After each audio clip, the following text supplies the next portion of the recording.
NTR war 2 movie కుట్టి review. ఇప్పుడే movies వచ్చాను. ఎన్టీఆర్ ఫ్యాన్స్ కాలర్ ఎగరేసుకోవచ్చు. మూవీ అంత బాగుంది. ఫస్ట్ డైరెక్టర్ విషయానికి వస్తే అయాన్ ముఖర్జీ గారు చాలా బ్యాలెన్స్డ్గా తీశారని చెప్పాలి. ఈ వార్ 2 మూవీ వార్ 1కి సీక్వెల్. ఆ సీక్వెల్ పాయింట్ ఎక్కడ మిస్ అవ్వకుండా ఇదే మూవీలో కంటిన్యూ చేశారు. ఈ విషయం నార్త్ ఫ్యాన్స్కి చాలా కనెక్ట్ అవుతుంది. నెక్స్ట్ ఇప్పుడు సౌత్ ఫ్యాన్స్ని ఎంటర్టైన్ చేయడానికి, వాళ్ళకి కనెక్ట్ అవ్వడానికి ఎన్టీఆర్ని చాలా బాగా చూపించారు. ఎన్టీఆర్ స్క్రీన్ మీదకి వచ్చిన ప్రతిసారి బ్యాక్గ్రౌండ్ మ్యూజిక్ అదిరిపోద్ది.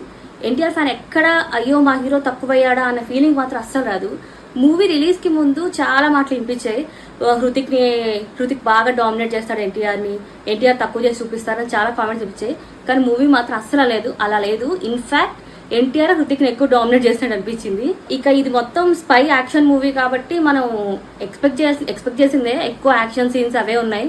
బట్ వాళ్ళిద్దరి మధ్య వార్ సీన్స్ అవి చాలా బాగా చూపించారు. హృతిక్ కియారా మధ్య కెమిస్ట్రీ కూడా చాలా బాగా కుదిరింది. కియారా స్క్రీన్ మీద చాలా అందంగా కనిపించింది. యాక్షన్ ఎపిసోడ్స్ కూడా ఎరగదీసింది. ఇక మూవీ ఇంటర్వెల్ మెయిన్ పాయింట్ అని చెప్పాలి. ఇంటర్వెల్ చాలా బాగా చూపించారు. మూవీలో అక్కడక్కడ ట్విస్ట్లు కూడా ఉన్నాయి. అవి మేము రివీల్ చేయకూడదు, మీకు చూస్తే మీకే తెలిసిపోతుంది. ఇంటర్వెల్ వరకు చాలా బాగా తీసుకొచ్చారు. ఒక్క సెకండ్ హాఫ్లో కొంచెం ఇంట్రెస్ట్ తగ్గినట్టు అనిపించింది. ఫస్ట్ పార్ట్ మీద చూపించినది ఇంట్రెస్ట్, సెకండ్ పార్ట్ మీద డైరెక్టర్ ఇంకొంచెం ఫోకస్ పెట్టుంటే సినిమా ఇంకొక లెవెల్లో ఉండుండేది. ఓవరాల్గా అయితే సినిమా బాగుందని చెప్పాలి. అయితే యాక్షన్ ఎపిసోడ్స్ కొంచెం ఎక్కువగా ఉన్నాయి. ఇవి అందరికీ అంతగా ఎక్కకపోవచ్చు. సో అదొక్కటి కొంచెం మైనస్ అని చెప్పాలి. ఓవరాల్గా అయితే బాగుంది. ఇది మా రివ్యూ. మీరు కూడా మూవీ చూసినట్టయితే మీకు మూవీ ఎలా అనిపించిందో మీరు కూడా కామెంట్స్ రూపంలో తెలియజేయండి.